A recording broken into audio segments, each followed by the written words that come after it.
spell at the same time. All right. It's Dennis Perluss, P-E-R-L-U-S-S. And your title? I am the presiding justice of Division 7 of the 2nd Appellate District of the State Court of Appeal. Excellent. All right.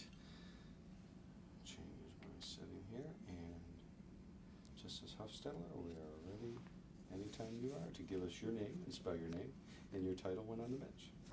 Well, I'd take my title on the state court system. My name is Shirley Hufstedler. I was Justice of the California Court of Appeal, 5th Appellate District, 2nd Appellate District, Division 5. Great. And how's your last name spelled, please? H-U-F, as in Frank, S-T-E-D-L-E-R. Super. We're ready to go anytime.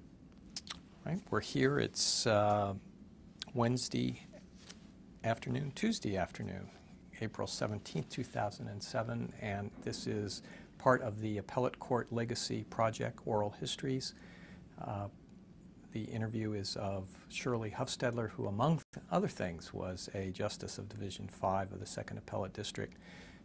I was fortunate enough to be a law clerk for Judge Hufstedler when she was Judge Hufstedler on the 9th Circuit, and thereafter was her partner in the practice of law for a number of years. Why don't we start at the beginning, if we can, and have you tell me a little bit about your childhood growing up, where you were, and the like. Well, I was born in Denver, Colorado. My father and his partner owned one of the largest construction firms in Colorado. But when the Great Depression came around, there wasn't enough work for a major construction company to be doing. So he and his partner bid on major projects all across the West. The net result was that I spent only 1 year in the 1st grade in the same state, let alone in the same school. We moved every year. So it gave me a good opportunity to see how other people were doing in other states. It always takes a period of adjustment, of course, but I found that I could adjust just fine and did. It also gave me an opportunity to learn how other people live in other communities, and I discovered something wonderful. I was never in any place at all in which did not have a public library. So I got to stay in public libraries a lot. And of course I got to learn how to get along with all kinds of people because it was necessary. I don't recommend it as a way of life, but I can say you do learn a lot. Where did you graduate from high school? What state were you in at that point? By that time I was in New Mexico, and I graduated from Albuquerque High School. And did you go straight to college thereafter? Yes, I did. I went to University of New Mexico, which was in the same community in which I lived, Albuquerque. All right. And graduated from there, I take it? Yes, I graduated with a degree in business administration at the roaring old age of 19 years old. I suspect you didn't go straight to law school at that point. No, I went to work in a motion picture studio for a pair of movie stars, Paulette Goddard and Burgess Meredith, who were married to each other at the time. I got acquainted with Burgess because he was doing a film of Ernie Pyle, and Ernie Pyle was a close friend of mine, so I got acquainted with Burgess Meredith in New Mexico when he was there visiting with Ernie. And he offered me a job if I was going to come to the West Coast. And I had other job offers through other people I knew, but the plain truth of it was they were going to pay me a great deal more money for being an executive secretary than anybody else who was going to hire me. I wanted to save the money to go to law school, so that's what I did. When did you start to think that you might like to go to law school or become a lawyer? Still an undergraduate. I took business law courses, and I did well at those, and I thought they were entertaining. And the other options available to females at the time were underwhelming. Did you know lawyers? Did you have lawyers in your family or among friends? No. My father had a lawyer, and I knew him very slightly, but I never knew any other lawyers. How long a period was there between when you graduated from the University of New Mexico and started law school? 1 year. And you went to which law school at that point? Stanford Law School. How how big a class was your entry class? That was the largest class ever graduated from Stanford because it was the first class that entered after the Second World War. Almost every student there was a veteran, many of whom were on their final military leave when they entered law school. And I can't give you the numbers, but it was something like 200. They ran double sessions. So it was fall of 1946? Correct. And of course that class was older than most classes are to go to law school because the average age was 26 years old. Approximately how many women were in the class? It wasn't approximate. There were exactly 5 of us in the first instance, and 3 of them dropped out, not because they were academically disqualified, but they decided they didn't like it. So there were 2 of us who graduated from Stanford Law School in 1949.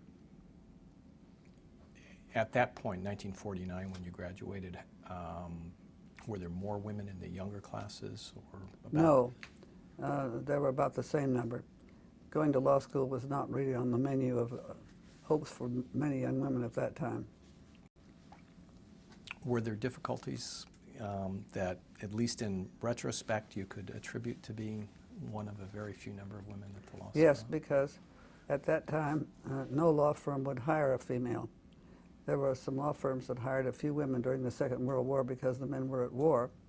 None of those, as far as I'm aware, were ever made a partner in any of the law firms that hired them, and no one would hire me. The situation hadn't changed a bit. 2 years later, when Senator Day O'Connor graduated from Stanford with about the same academic and other record that I had, nobody would hire her either. She developed her own practice, and I developed mine. Did you actually interview with any law firms, or would they not even? They wouldn't even invite me for an interview. I know the answer to this question, but for purposes of history, how did you meet Seth, and what is the story? We were law school classmates, and we were both officers of Volume 1, Number 1 of the Stanford Law Review, and we also shared the same small office. Needless to say, we got acquainted particularly because we found no way in which we could have any dating experience with each other until after midnight, so it was a rather unusual courtship. But we decided we got along just fine, and after we graduated from law school, we got married in August of 1949.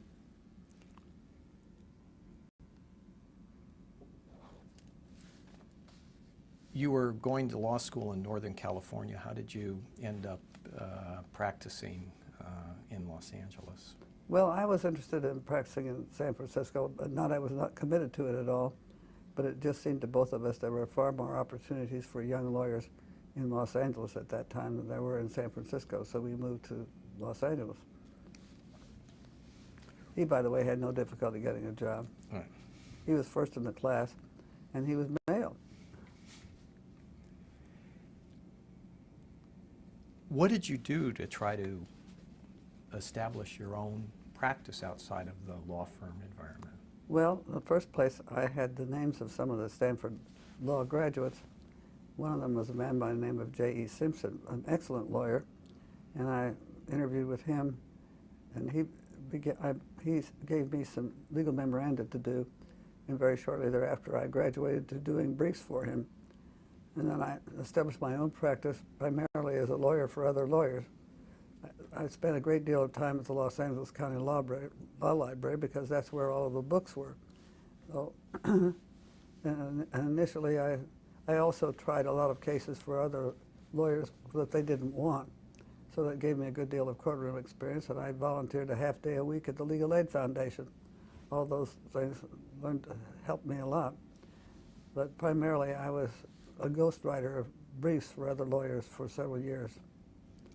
That was until one of my former law professors had left teaching and went to the Attorney General's Office of California because California was then engaged in this enormous litigation with several states, including Arizona, Colorado, and with the United States, the rights to the water in the Colorado River.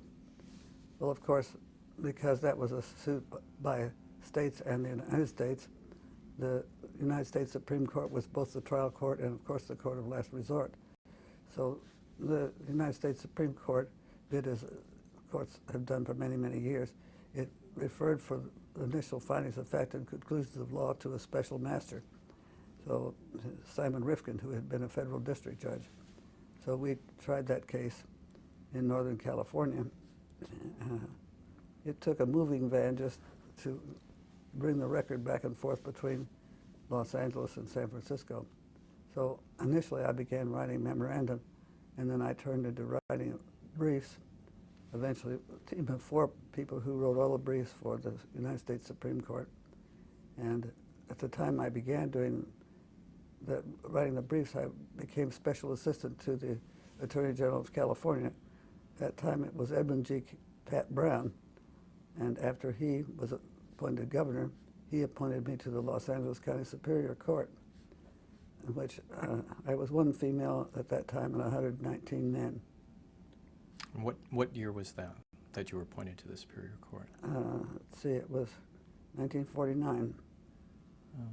Is that right? No, Yeah. maybe, I'm thinking 49 was when you graduated from law school. Yeah, so that was, this will be no, around it was- 1961, something like that? Well, the late 50s. Late 50s. You could be right, I think it was 1961. Right, something like that. Governor Brown, the first Governor Brown was elected That's right. in 1959 That's initially. so it'd be 61. Something like that. Now, somewhere between graduating from law school and marrying Seth and being appointed to the Superior Court, you had a child. Yes, indeed. We had one son. His name is Stephen Mark. And he became a medical doctor. He's an anesthesiologist. And how did you? I know that today it's a struggle, certainly in a law firm environment, for lawyers, particularly the women lawyers, to balance career and family. How did you go about doing that? Well, I folded up my office in downtown Los Angeles, a one-room office, and I bought a law library that was adequate for California work, and I worked at home. I had an electric typewriter, and I did the work at home. Of course, I came downtown to argue cases and to spend a lot of time in law libraries that had more facilities than I did. And I also hired a babysitter, but I was in the home, so if there was a burst of silence, I could find out what was going on. And it worked all right. It was, no, it's never simple because youngsters get sick and babysitters have their own problems. So you just have to continue remembering that you'll be a juggler for many years. And of course I was. You served about how long on the LA Superior Court? I served 5 years, but one of those years was on the appellate department of the Superior Court. And throughout that time, were you the only woman, or did you get colleagues? I didn't get accompanied until about the very last year I was on the bench there, that particular bench. Again, anything in particular about that period that stands out in terms of wonderful experiences or difficulties because you were a woman or for any other reason? Well, actually, I really had a very good time on that court. After the first year in which I was in general trial department, the second year I was appointed to be presiding judge over all the pretrial departments in the LA Superior Court. The next year I was appointed to law and motion. I then spent 2 years in law and motion, but I also took all the overflow from writs and receivers. It was that time that I decided I would create tentative decisions for every case. Of course, I had no law clerk, so I did it all myself. Sometimes it was pretty difficult because my neighbors really thought the only reason my son had severe attacks of asthma was because I worked outside the home. And they would send their youngsters over because I had a babysitter with colds, and of course that would mean he'd end up in the hospital. So I wrote many of those tentative decisions by hand, sitting in a hospital room with my son in an oxygen tent, thanks a lot to the neighbors. Mm. So until that point, tentative decisions, of course, are a very standard They are now. entitlement They are that now. lawyers feel. And you were the first to have As developed far as I'm aware, I was the only person who did it, but it did have this one great advantage. It cut my time on the bench by more than half. And as a result, I would finish my calendar early, so other judges would ask me to substitute for them if they wanted to do something else. So I would sit as presiding judge in other departments, including family law and other courts. So I got a chance to hear a great deal of things firsthand, which I think was a very good experience.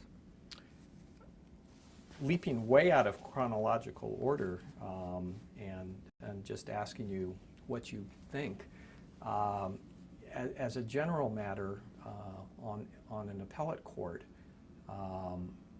which you've of course experienced as judge and advocate, the bench, the judges don't give you a tentative decision. Do you think it would improve the quality of the process if there was some sort of a tentative decision that the lawyers got prior to coming in for oral argument? Well, some of us have thought so.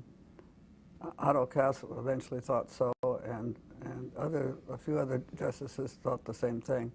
But it was never anything that ever caught on with anybody, although I have heard that there has been a court or two that has tried it out.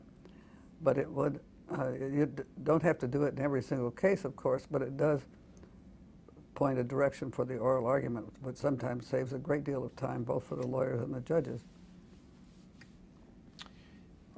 In about 1966, returning to the chronology, you were elevated to the State Court of Appeal.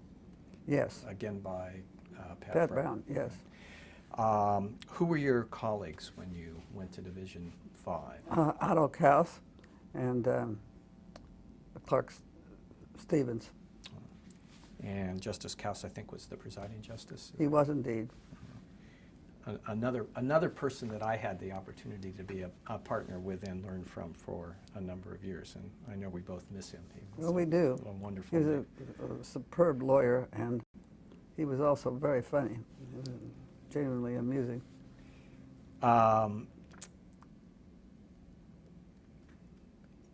Do you recall any significant cases during your time on the State Court of Appeal? Well, I wrote a number that I thought made a difference to the clients and to people, but I don't remember. There was one that just stands out with particular vividness.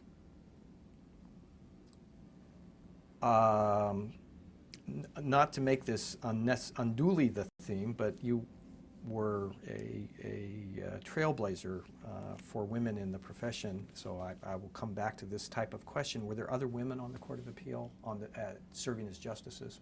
Yes, Mildred Lilly was a justice in a different division on the California Court of Appeal. I said I didn't remember any of the cases that I wrote as on the California Court of Appeal, but I remember one that broke a lot of ground. It was against Franson, which because it was the first case in the United States that has ever been was reported at that time, which explained what the elements are of a successful cause of action for a case involving a breach of some kinds of security arrangements, primarily trade secrets. One of the problems was that almost all of the cases involving trade secrets had come through the federal courts. And because the federal courts at that time, in almost all cases, had simply pleading that was conclusory without stating the necessary facts.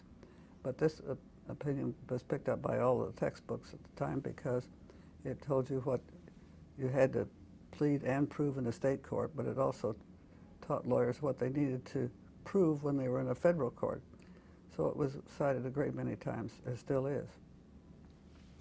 What kind of support staff did you have when you were on the State Court of Appeal? Well, I had a law clerk. We didn't get the top of the young lawyer crop at the time, but we got able people, and some of them have gone on to do very well indeed. And I enjoyed them all. It was today we have what we refer to as permanent law clerks. Yes. They're not, or judicial attorneys. They're not permanent in the sense that they often move on, but the idea is that they will be there for a number of years. Yes. When you were on the Court of Appeal, was it similar to the federal system where they're recent graduates from law school? Yes, that's exactly what it was. For 1 year. Yes, and they went on to do other things in life, but that didn't mean we didn't have some able young people. We did, of course, and several of them have gone on the bench since then. Right. Well, my colleague Fran Rothschild, among Yes, others. Yes, among others. Right. A very good one.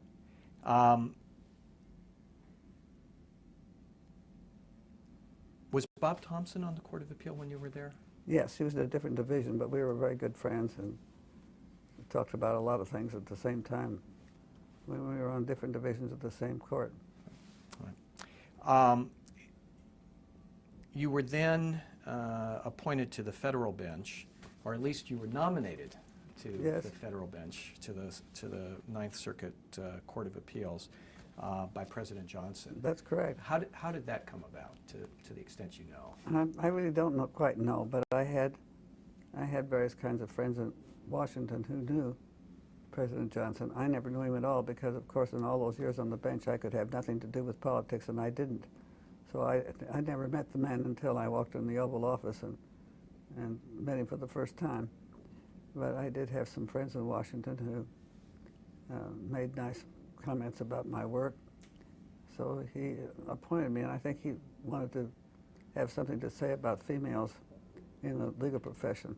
So he was making his own point too, besides making an opportunity for me. Right. Your nomination was somewhat close to the end of his time in office. Was there some issues with the confirmation because of that? Well, I don't know that there were any obvious ones. They were probably there. I was not very much aware of it at that time. There was just some concern about what a little female from California was going to do on a place like that. And there weren't at that time any females on the federal appellate bench in the United States. So I would be the only one in the nation. And that, when I was confirmed, that was true for many years. All right, you started service on the Ninth Circuit in, I've sort of lost the years, but it would be about 1968. That's correct. Right. Mm-hmm. What, if any, differences did you perceive between being on the, besides obviously that one involved federal law and the other involved state law, but between being on the intermediate appellate court in the state system and an intermediate appellate court in the federal system? Well, among other things, of course, there were a great many more colleagues. Because though we sat in panels of 3, we sat with different people who were federal appeals judges in all kinds of places. Also, of course, that court travels a great deal because of the jurisdiction of the court runs from the whole tier of western states, commencing with Alaska, all the way through to Guam and the trust territories. So it was a lot of necessary traveling just to do the various places of sitting. And of course, there were a lot more judges one dealt with. To begin with, the then chief judge, who was Dick Chambers, was horrified to find that there was going to be a female on the bench. He had no idea what in the world he was going to do with such a strange creature. I remember vividly that when I was appointed, I did what every judge does initially appointed, was to go wait upon the chief judge. Well, he was not in his chambers when I went to see him, so he had to come down and see me. I've seen a more nervous man perhaps at his own waiting, but not much. He was very upset. He had no idea what he was going to do with such a strange critter. He announced my appointment to the Ninth Circuit Conference by saying he was going to have to build a bathroom for a female, which is about the extent of his consideration of it all. In fact, he was so nervous, I had to fight down every tendency I had to go around on the other side of the bench and put my arm around his shoulder and say, there, Dick, I'm not going to do the court over in chintz. But he finally got used to the idea, and we became good friends by the time I'd sat there several years.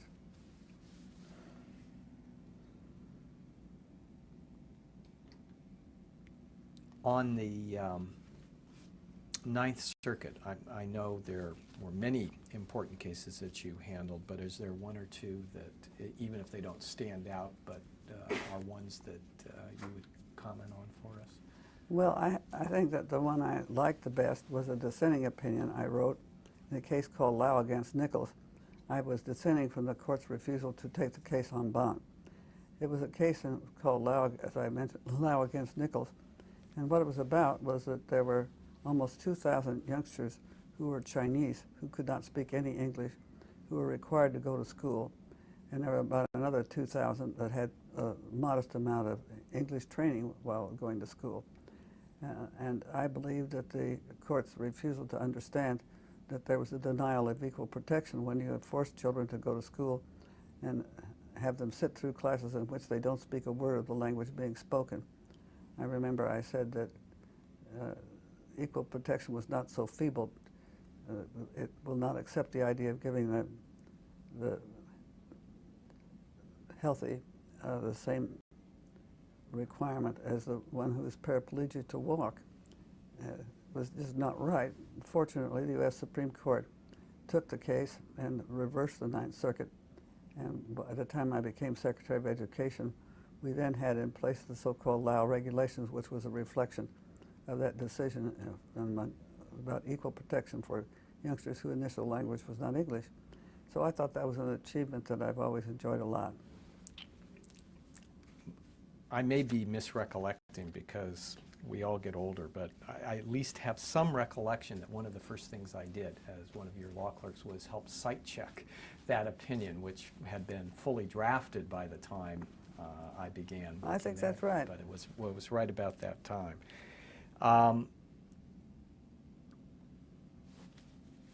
How long did you serve on the Ninth Circuit? 11 years, plus a little bit more. Now, I don't know that anybody would ever call you the great dissenter, but you did write a lot of dissenting opinions while you were there. I did. What was the role of a dissenting opinion in your view? If there, I mean, or among others, what was the primary purpose? Well, there were two things. One, to express no when instead of the other said yes on an issue of law, which I thought was an important one. And the second is to be a teaching instrument, because I like to think that at least some of my colleagues were taught, because sometimes the dissenting opinions became a majority opinion, and so it changed results. But if opinions don't teach, they probably don't have enough to say that matters.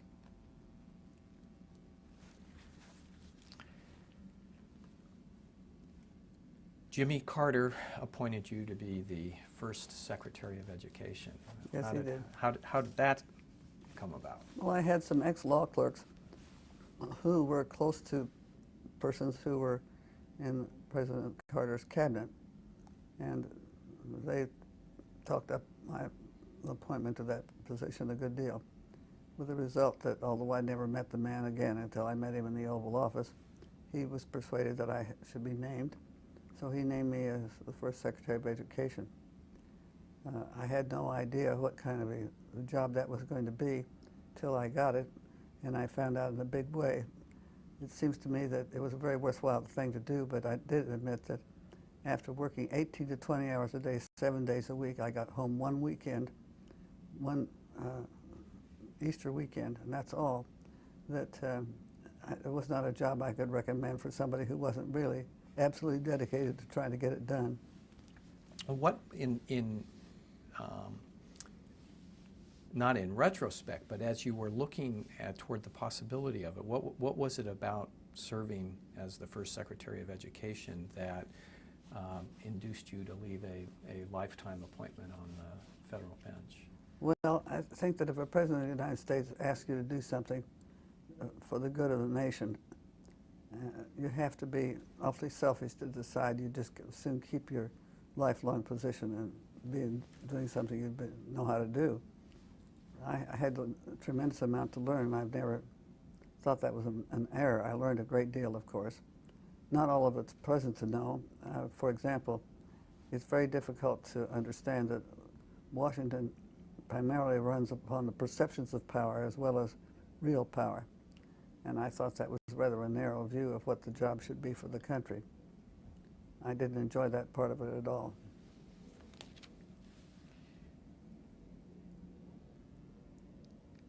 When you completed that service, you returned to private practice. I suppose. And teaching. Because I was given a position on an endowed chair at Stanford Law School, so I taught there for, well, it would be several months. And then I returned to private practice, but I did resume teaching as a visitor in a number of law schools, and they're Harvards and Columbias, but also in brown bag schools. What did it feel like to be an advocate again, as opposed to the decision maker? Well, sometimes I found it was exhilarating because I didn't have to pay quite as much close attention to what my colleagues thought I ought to do. I could just go haul off and do it with, of course, some degree of prayer that it was going to come out all right. But it's always very interesting to take on new issues and represent quite different human beings in the course of their life travails, and I thought that was very interesting. I still do. Any frustrations in being in a position where I didn't think about this question in advance, but where you're pretty sure you're right, and judging from the questions from the court, and we won't identify any particular courts, you're pretty sure they just don't understand, and you're not really in the same position to try to persuade as you were when you were a member of the bench. Well, it can be frustrating at sometimes when the question for the bench sometimes indicates that they just don't get it. And trying to give an appellate court a legal education on some points within the extremely limited time allowed for oral argument can be, put it mildly, off-putting. It didn't happen a great deal, but it did happen quite a bit. You have been, besides the practice and the teaching, you've been very involved in various types of community activities really all your life. I was going to say since being on the bench. Once no longer on the bench, you had a greater opportunity because of fewer restrictions on what you could do. What were some of the more significant things that you've done in terms of community involvement? Well, of course, I was a trustee of a lot of different kinds of organizations, everything from Colonial Williamsburg and the Institute for Advanced Study at Princeton and California Institute of Technology. I did a lot of different sort of visiting opportunities with respect to universities and colleges. And of course, I did a great many speeches on subjects that I thought were of great interest to the general public about education, about what needed to be done to help more youngsters have an opportunity to learn better, and trying to find ways in which we could bring more parents into the schooling system. As long as almost all middle-income parents had youngsters in public school, it wasn't very difficult to see that the parents were going to be involved. But with respect to many of the youngsters who were in areas which had very little value of property values to support the school system, oftentimes the parents were not involved because they were trying too hard to make it just a living. So it was very difficult to get the general support that was needed for people who were going to take a real interest in supporting the public school systems. But I did a great deal of speaking on those subjects, and I joined a number of organizations that were dedicated to trying to get more help for the schools. I'm not sure we were terribly successful, but we didn't flunk the course. We got some help. We've covered quickly many years and many wonderful things that you've done. If this tape is viewed, as we hope it will be, and you're speaking to future generations of lawyers and judges, is there any particular lesson that you extract from your life and the varied experiences that you've had that you'd like to be able to articulate? Well, I would say that one of them is you need some persistence whether you're going to try to row a boat up stream or whether you're going to try to make some significant difference on the bench, because oftentimes you have to educate your colleagues as well as the people who are members of the general public, and you have to also educate those legislators who are responsible for providing the funding to keep up the quality of opportunities for service on the bench. It's necessary for people to learn that judges are not simply anointed from birth to do this. These jobs are hard jobs, and it's not everybody who's suited for it, but it has to be made attractive for people who are able to do it, and to provide the kind of necessary service that is needed for the help that every court needs. Court personnel do not come for free, and education is important for all of them as it is for the judges themselves, so that having legislators understand what is necessary in order to have the courts independent and solid is a way in which one tries to figure out what the primer courses are to teach the new legislatures about what the importance of the judiciary is and why independence is vitally important. And that's true whether you're in a lifetime appointment as you are in the federal bench, or whether you're a person who is subject to re-election, especially in trial courts, because oftentimes these days there are contested spots for election for the bench. And people have to understand what the necessary qualities of a jurist are in order to make a sensible decision about who should be supported. Sometimes that isn't too evident in the way campaigns are run, I must say. And it also puts judges in a very hard position when they have to try to raise money to support a candidacy for the bench, because people who support them should not expect to have everlasting agreement on the part of the persons who get elected. That's a lesson that seems to be a little basic, but it's very difficult for a lot of people to learn. In other words, you cannot buy a judgeship, and if you could, it wouldn't be worth having. Well, thank you very much. Well, you've been very patient. Good. Thank you. Thank you. Excellent. Well, it's amazing how much you can learn by listening, and that is to spend some time with colleagues who've been on the bench longer, because almost all of them are only too happy to teach you and instruct you, and you're going to learn a lot by listening. There are lots of people who are able to tell you things that will be very useful to you with your life on the bench.